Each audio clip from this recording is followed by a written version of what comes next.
She was 23 years old when the two men she trusted most destroyed her life in one night, her stepfather and her uncle.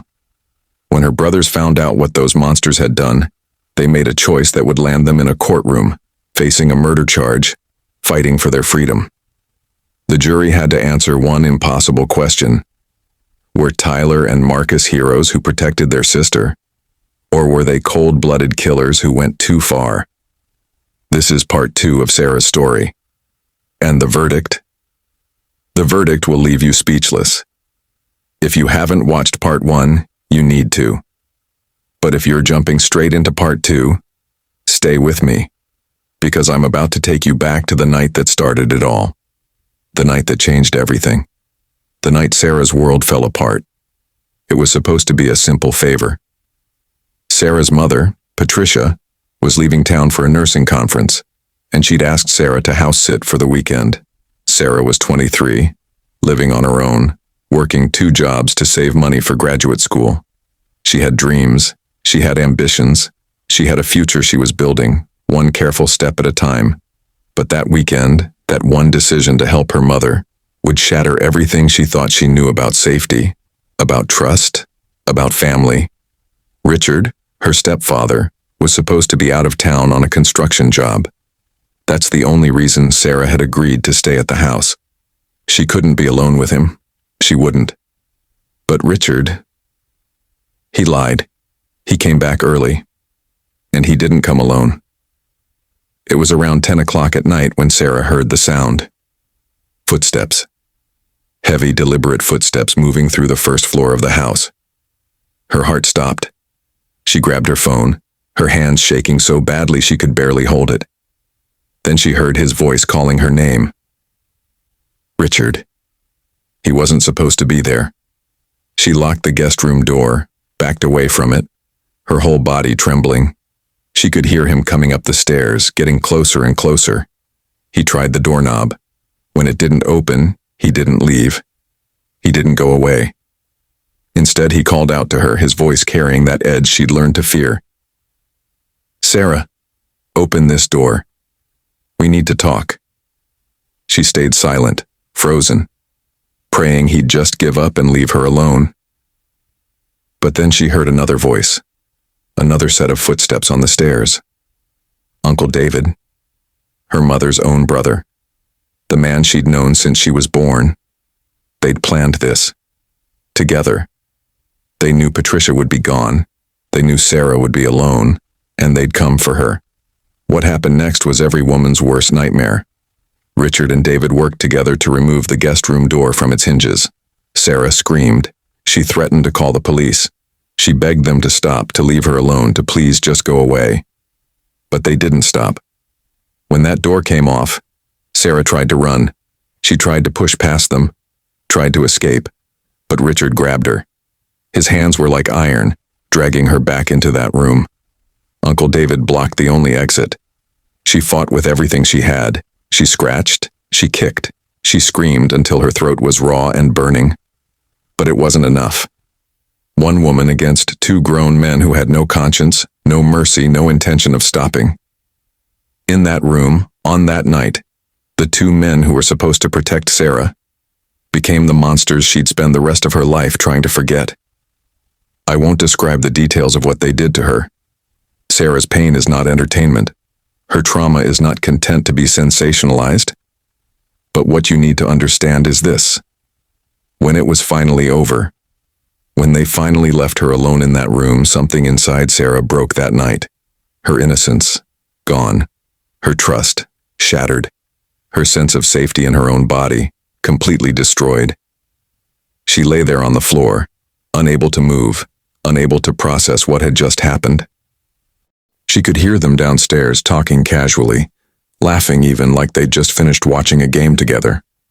Like they hadn't just committed an act of evil so profound that it would haunt Sarah for the rest of her life. Eventually, she pulled herself up, got dressed with trembling hands, and did the only thing her brain could comprehend in that moment. She ran. She grabbed her keys, walked past Richard and David without looking at them, got in her car, and drove away into the night. For 3 weeks, Sarah carried that secret alone, 3 weeks of barely eating, barely sleeping, jumping at every sound, having panic attacks in the middle of the day for no reason anyone else could see. She couldn't tell her mother, how could she? Patricia was married to Richard. David was her brother. Would she even believe Sarah? Or would she blame her, accuse her of lying, choose them over her own daughter? Sarah was terrified to find out. But the weight of that secret, the crushing, suffocating weight of it, was killing her from the inside out. She was drowning, and she needed someone to throw her a lifeline. So finally, on a day when she couldn't take it anymore, when the walls felt like they were closing in and the world felt too heavy to carry alone, she called Marcus, her brother, her protector, and she told him everything. Marcus listened to every word his sister said, and with each detail, with each horrific revelation, something inside him broke. When Sarah finished talking, when her voice finally gave out from crying so hard, Marcus sat there in stunned silence for a long moment. Then he spoke, his voice shaking with a rage so deep it scared even him. "I'm going to kill them. I swear to God, Sarah, I'm going to kill both of them." Sarah begged him not to. "Please, Marcus, please don't do anything that's going to put you in jail. I can't lose you too. You're all I have left." But the rage was already there, burning in his chest like a wildfire that couldn't be contained. He called Tyler immediately. "Get to Sarah's apartment now, it's an emergency." Tyler heard the tone in his brother's voice and didn't ask questions. He just drove. When Tyler arrived and heard what had happened to his baby sister, his reaction was identical to Marcus's. Absolute earth-shattering rage. The kind of rage that makes your vision go red, that makes your hands shake, that makes you want to tear the world apart with your bare hands. These were the men who were supposed to be family. Richard had been in their lives for over a decade. David was their uncle, their mother's brother, someone they'd trusted completely. And they'd done this. To Sarah. To their little sunshine. The sister they'd spent their entire lives protecting. Tyler looked at Marcus and Marcus looked at Tyler, and in that moment, without saying a word, they both knew. This wasn't over. Not by a long shot. Richard and David were going to pay for what they'd done. The brothers convinced Sarah to tell their mother. It was one of the hardest conversations any of them had ever had. When Patricia heard what her husband and her brother had done to her daughter, she broke down completely. The guilt, the horror, the betrayal, it was too much to process. But Patricia believed Sarah immediately, without question, without hesitation. She kicked Richard out that same day, changed the locks while he was at work, told him if he ever came near Sarah again, she'd go to the police herself. She cut off David completely, told him he was dead to her, that she never wanted to see his face again. For a few weeks it seemed like maybe, just maybe, they could all start to heal. Sarah started therapy. Her brothers checked on her constantly. Patricia became fiercely protective. They thought the worst was over. They thought Richard and David would slink away in shame and never bother them again. They were wrong. 3 months later, Richard and David showed up at Sarah's apartment, together, in broad daylight. They cornered her in the parking lot as she was coming home from work. Sarah froze, unable to move, unable to breathe, terror flooding through every cell in her body. Richard started talking, saying they needed to clear the air, that Sarah had caused enough problems, that it was time to let things go back to normal. Sarah opened her mouth and screamed, a raw, primal scream that brought a neighbor running out to see what was happening. Richard and David backed off when they saw the witness, but before they left, David said something that sealed his fate. "You can't avoid us forever, Sarah. We're family. We'll always be part of your life, whether you like it or not." Then they drove away, leaving Sarah collapsed in the parking lot, shaking so violently the neighbor thought she was having a seizure. An ambulance was called. Sarah ended up in the hospital, sedated, hooked up to monitors, because she couldn't stop hyperventilating. Tyler and Marcus arrived at the hospital before the ambulance even got there, both listed as Sarah's emergency contacts. When they saw their sister in that hospital bed, broken all over again because of these men, something inside both brothers snapped. They'd tried to do the right thing. They'd respected Sarah's wishes. They'd let Richard and David walk away. But now those monsters had come back. They'd threatened Sarah again. They'd sent her to the hospital. And Tyler and Marcus made a decision right there in that hospital room, watching their sister sleep under sedation. This ended now. They were going to handle this their own way. They were going to make sure Richard and David never ever came near Sarah again, whatever it took, whatever the cost. They were done playing by the rules. Tyler and Marcus spent the next few days planning, not planning a murder. They want to be clear about that. They were planning a confrontation. They just wanted to scare Richard and David badly enough that they'd leave Sarah alone permanently. They found out through some calls that David had a routine. He stopped at the same bar every Thursday night, had a few drinks, then drove home. They also learned that Richard was staying at a motel on the outskirts of town while he worked a temporary construction job. Thursday came, and the brothers, along with their friend Jake, who'd offered to come as backup, positioned themselves outside David's usual bar. Just after 10 p.m., David stumbled out, clearly drunk, and got into his truck. They followed him, keeping their distance, waiting for him to pull over somewhere isolated where they could confront him without witnesses. But David didn't pull over. He drove straight to Richard's motel. The brothers watched as David got out of his truck and knocked on one of the motel room doors. Richard came out and the two men stood there talking, Richard gesturing angrily about something, David nodding along. Then both men got into Richard's car and started driving. Tyler, Marcus, and Jake followed them out of town, down back roads that got darker and more isolated with every mile. Finally, Richard pulled over at an abandoned gas station about 20 miles from anywhere. This was it. This was the moment. The brothers pulled up next to Richard's car, got out, and confronted both men right there under the flickering lights of the old gas station sign.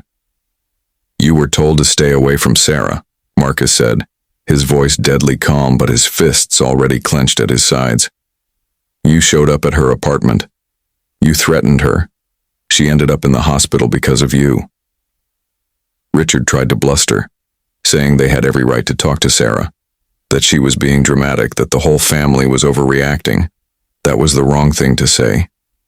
Tyler stepped forward, his face inches from Richard's. "You assaulted our sister. You destroyed her. And you think you have rights? You think you get to decide anything about her life?" Richard's response was to throw a punch. It connected with Tyler's jaw, snapping his head back, and that's when all hell broke loose. It wasn't a fight. It was chaos. 5 men in a violent, brutal brawl in the middle of nowhere with no one around to stop it. Fists flew, bodies slammed into cars, into the ground, into the concrete curb that lined the old gas station lot. Richard pulled a knife at one point, and Jake tackled him, the knife skittering away across the pavement. David tried to run, but Marcus caught him, dragged him back. There was shouting, grunting, the sickening sound of fists hitting flesh, of bones connecting with hard surfaces. And then, silence. The kind of silence that comes after something terrible has happened. Something irreversible. Richard was on the ground, not moving, blood pooling around his head from where it had struck the concrete curb when he fell. David was conscious but barely, his face swollen, his breathing labored, one arm clearly broken.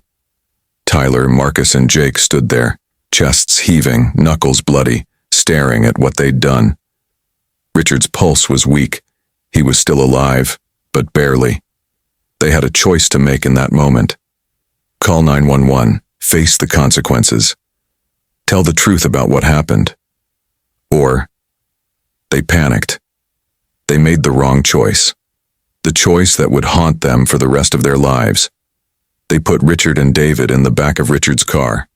They drove them even further out into the country, down a dirt road that led to an empty field. And they left them there. Both of them. Richard, who was dying, and David, who was too injured to walk for help. Then Tyler, Marcus, and Jake drove back to town. They cleaned themselves up. They tried to pretend it never happened. 2 days later, a farmer found Richard's body. David was next to him, still alive, but in critical condition. The police investigation began immediately, and it didn't take long for them to trace everything back to the brothers. Within a week, Tyler, Marcus, and Jake were all arrested. Murder, assault, kidnapping. The charges were serious. Life in prison serious. When the police came for Tyler early that morning, his wife was 8 months pregnant, about to give birth to their first child. She watched in horror as they handcuffed her husband and led him away. Marcus was arrested at his job site in front of all his co-workers. Jake was taken from his apartment.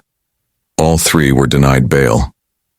The risk of flight was too high, the charges too severe. Sarah felt like her world had ended all over again. She'd already lost her sense of safety, her trust in family, her peace of mind. Now she was losing her brothers too. The only two people who'd believed her without question.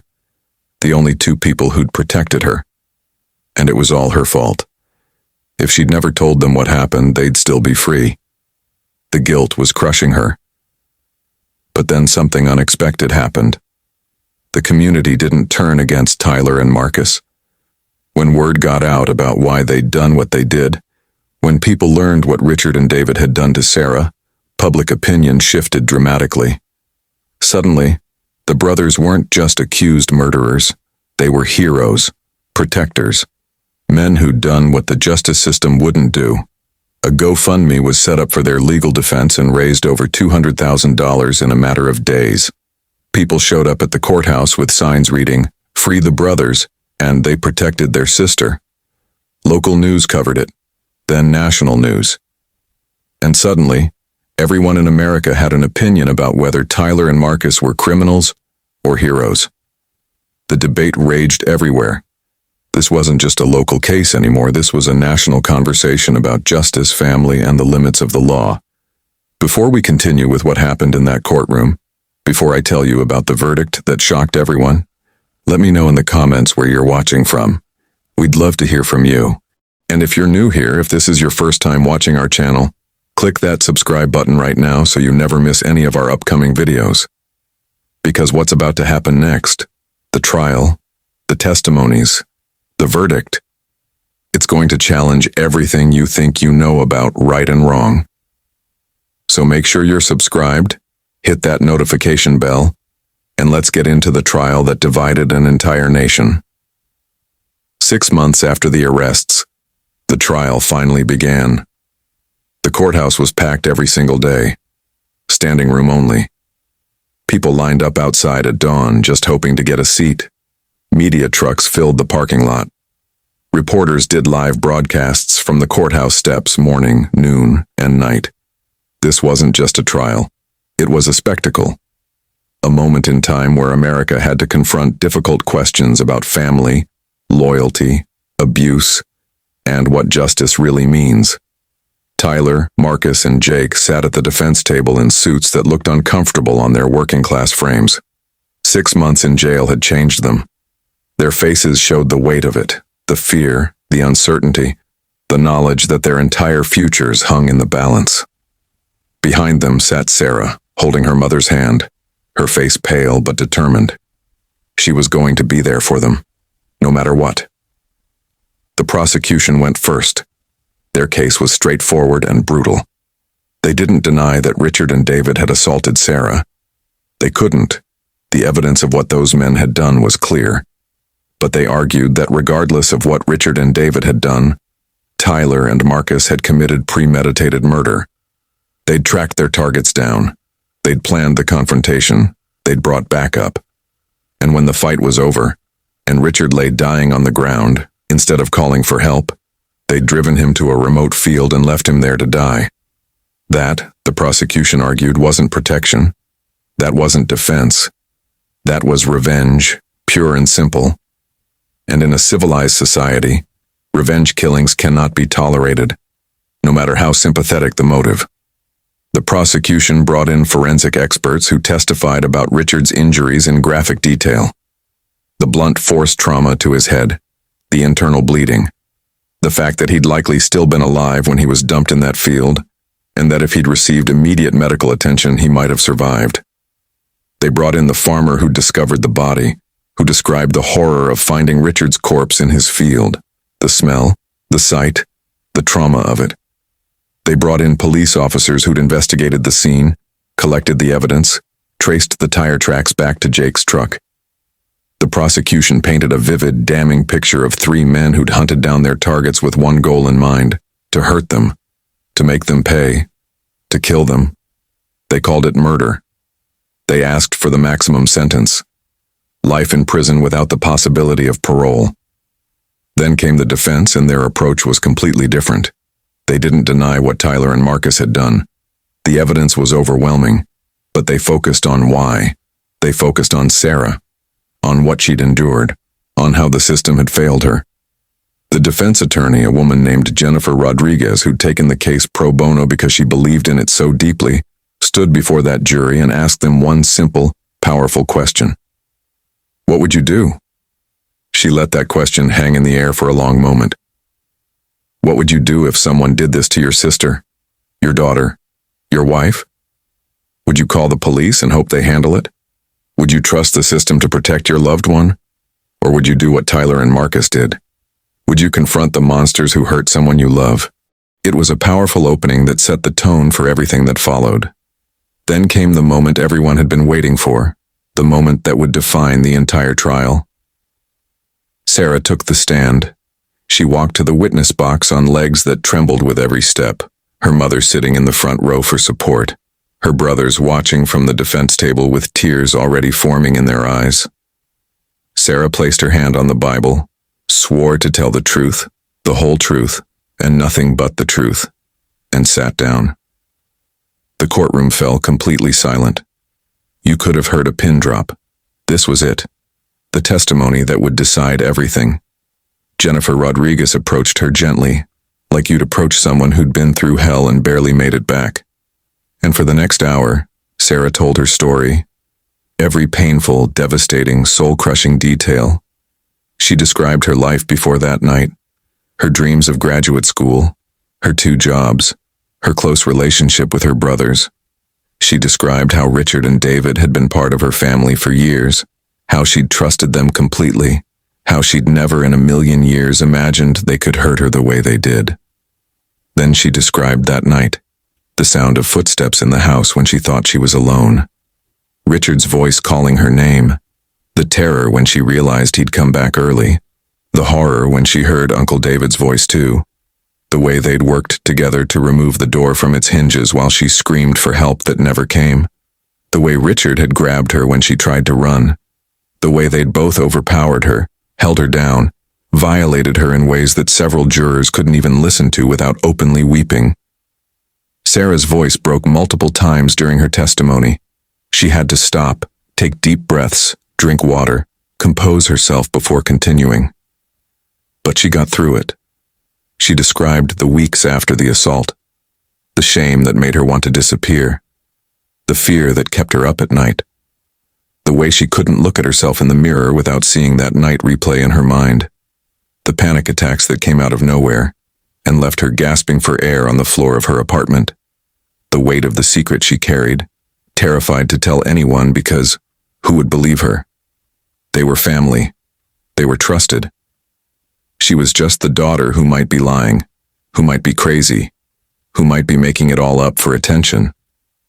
But I couldn't carry it alone anymore, Sarah said, tears streaming down her face. I was drowning in it. So I told Marcus, and then Tyler, and they. Her voice broke completely.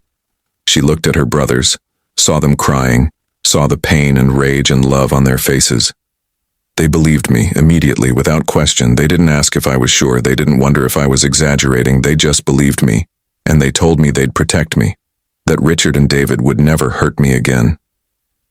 She paused, wiping her eyes. I never asked them to hurt anyone. I never wanted them to do what they did. But I also can't sit here and say I'm sorry Richard is dead. Because I'm not. That man destroyed me. And my brothers. They just wanted to make it stop. The prosecution's cross-examination was brutal, but Sarah held her ground. They asked why she hadn't called the police that night. I was in shock. I was terrified. I wasn't thinking clearly. Why hadn't she reported it immediately after? Because I was ashamed. Because I didn't think anyone would believe me. Because I didn't want to tear my family apart. Did she tell her brothers to confront Richard and David? No. I begged them not to do anything that would land them in jail. Did she want Richard and David dead? Sarah paused at that question. I wanted them to suffer the way I suffered. I wanted them to feel powerless and scared and violated. Did I specifically want them dead? No. But do I feel bad that Richard is gone? No, I don't. He was a monster. And monsters don't deserve sympathy. When Sarah stepped down from the witness stand, the entire courtroom was in tears. The jury had seen her pain, her humanity, her trauma. They'd seen a woman who'd been destroyed by people she trusted, and they'd seen the brothers who loved her enough to risk everything. But would it be enough? Would sympathy for Sarah translate into acquittal for Tyler and Marcus?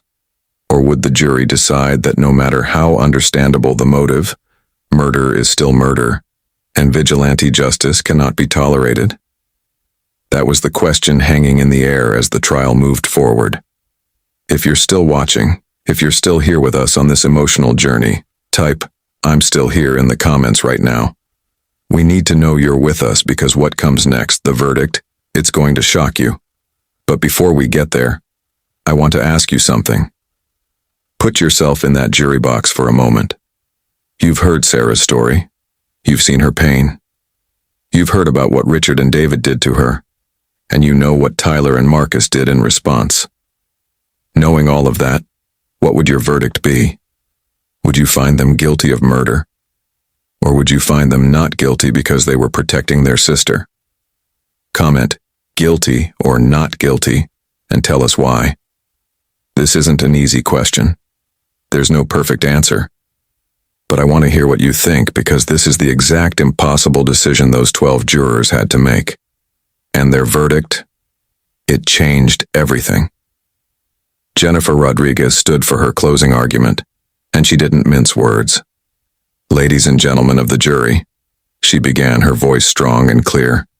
This case isn't really about Tyler and Marcus. It's about all of us. It's about what we would do, what any of us would do, if someone we loved was violated, traumatized, destroyed by people who were supposed to protect them. The prosecution wants you to believe that Tyler and Marcus are dangerous criminals who took the law into their own hands.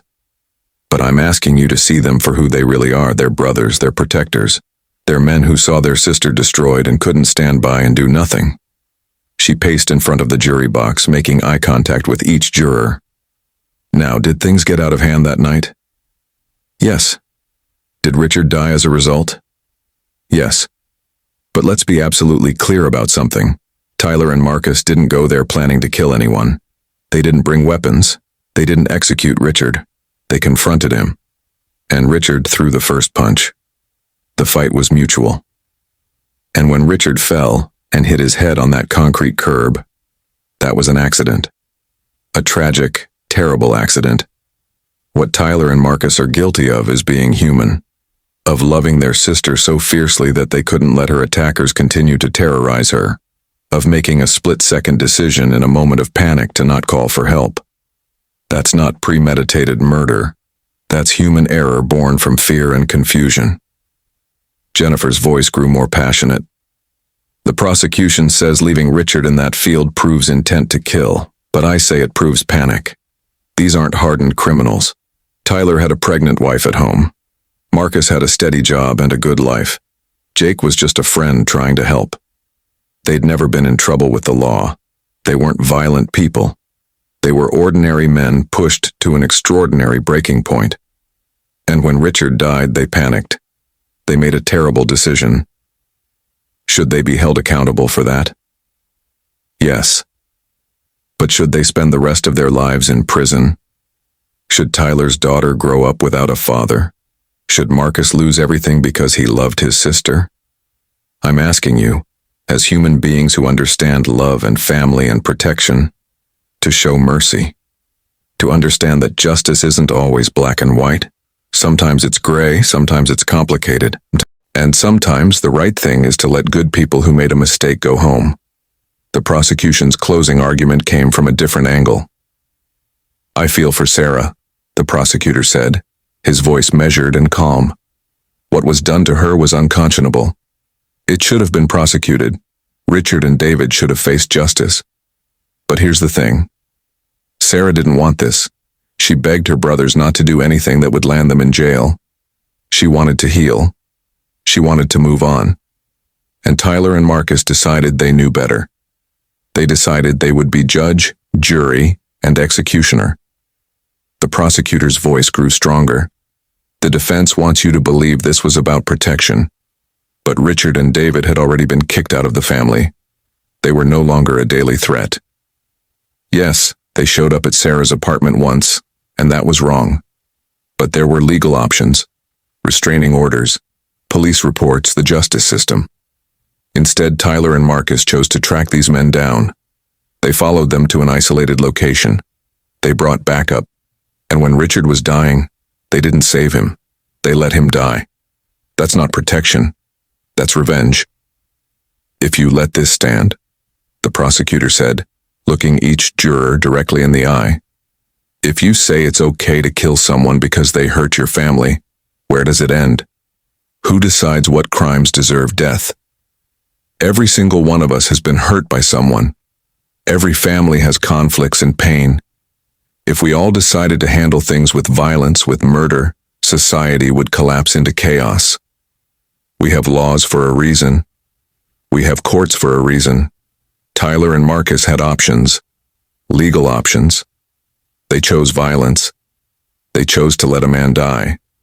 And now they must face the consequences of that choice. Find them guilty. Uphold the law. Because if you don't, you're sending a message that vigilante justice is acceptable, and that message will have consequences far beyond this courtroom."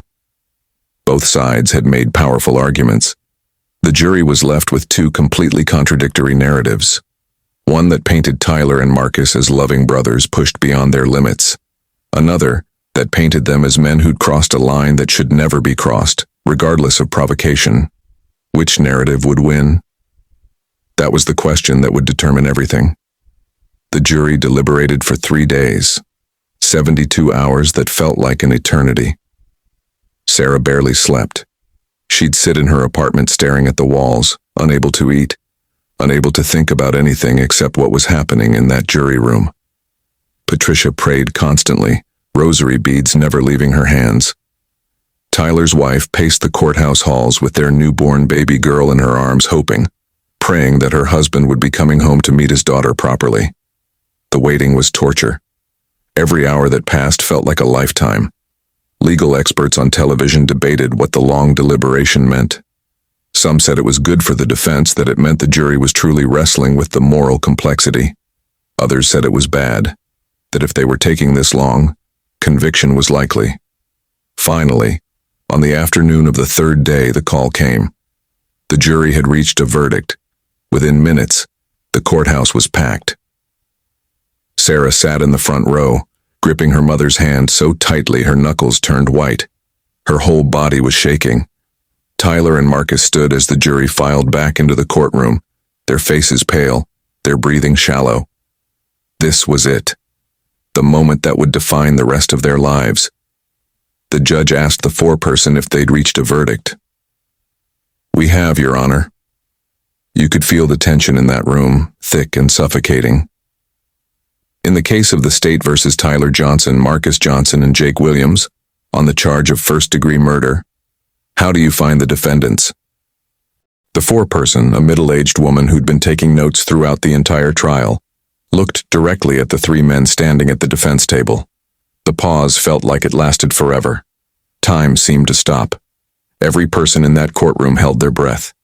And then finally she spoke. "Not guilty." The courtroom exploded.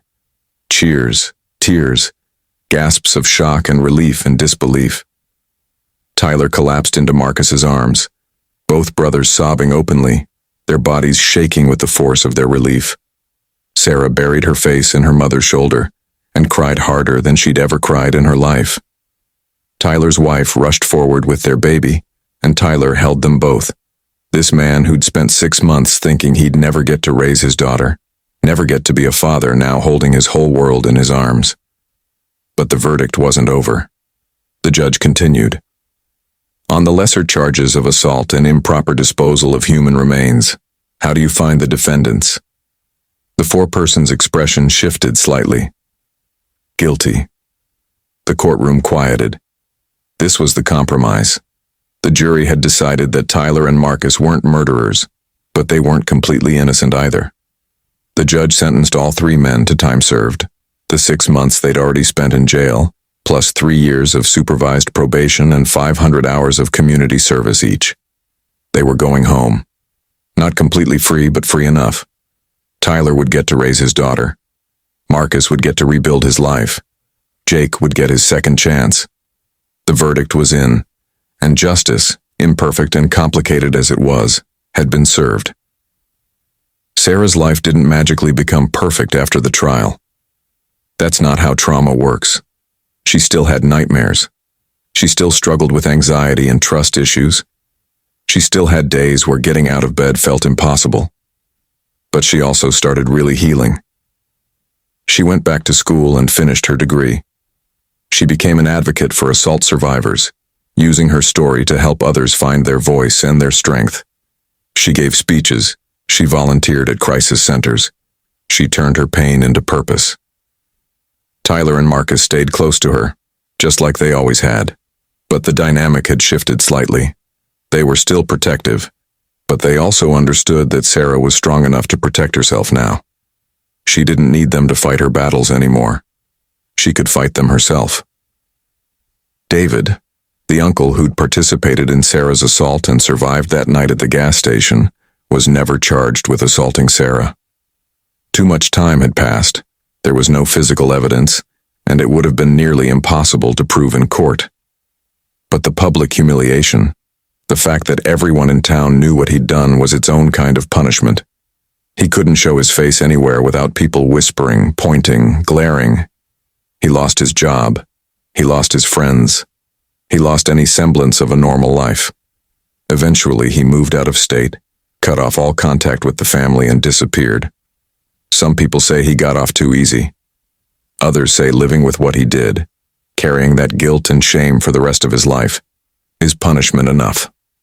There's no right answer to that question.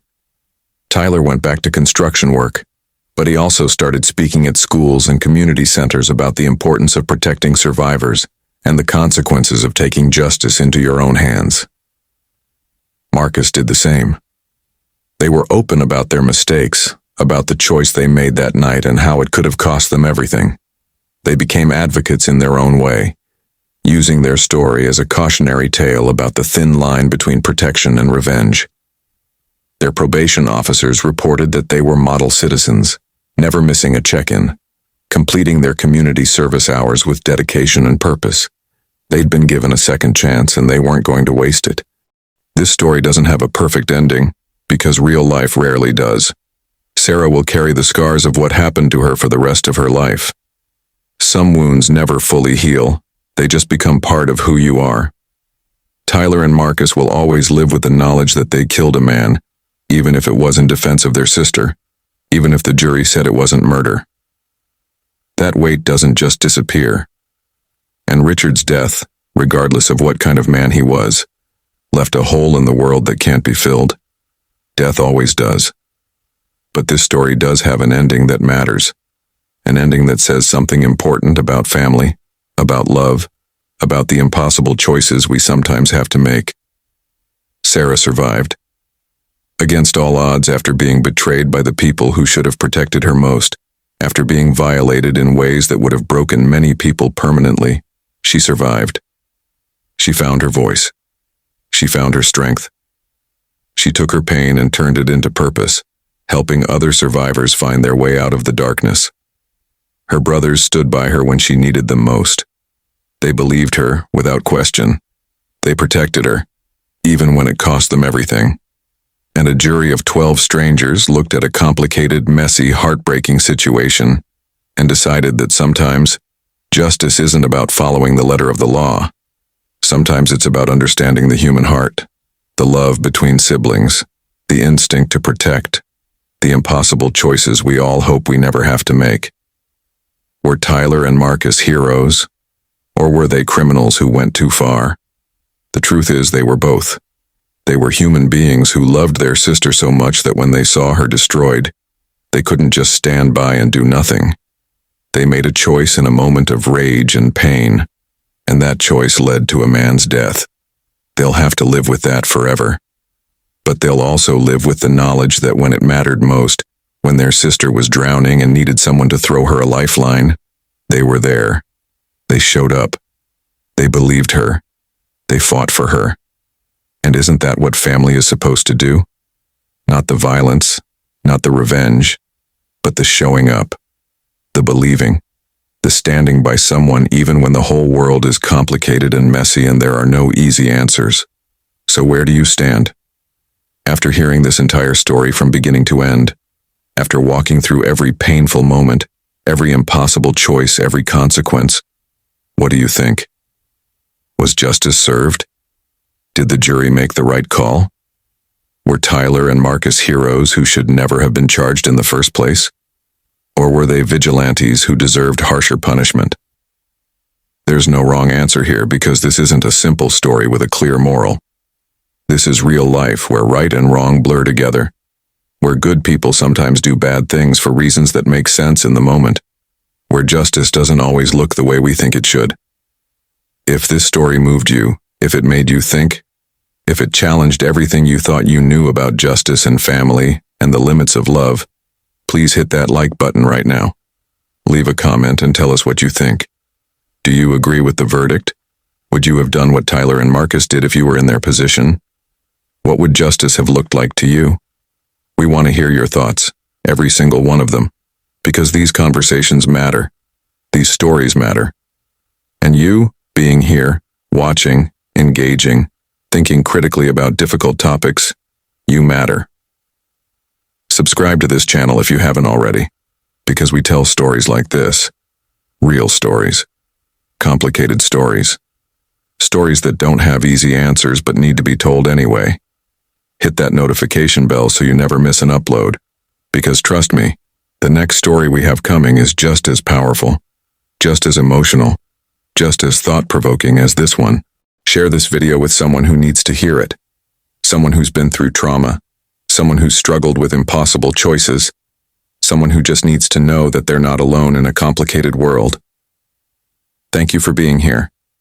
Thank you for listening to Sarah's story, to Tyler and Marcus's story, to this whole messy, painful, beautiful story about family and love and the things we do to protect the people we care about. Drop a heart emoji in the comments if this story touched you. Drop a prayer hands emoji if you're sending love to Sarah and her family. And drop a thinking face emoji if you're still wrestling with whether the verdict was right. Whatever you're feeling, share it with us. We're all in this together trying to make sense of a world that doesn't always make sense. Until next time, stay safe, protect the people you love, and remember that justice isn't always simple. Sometimes it's just human. Peace.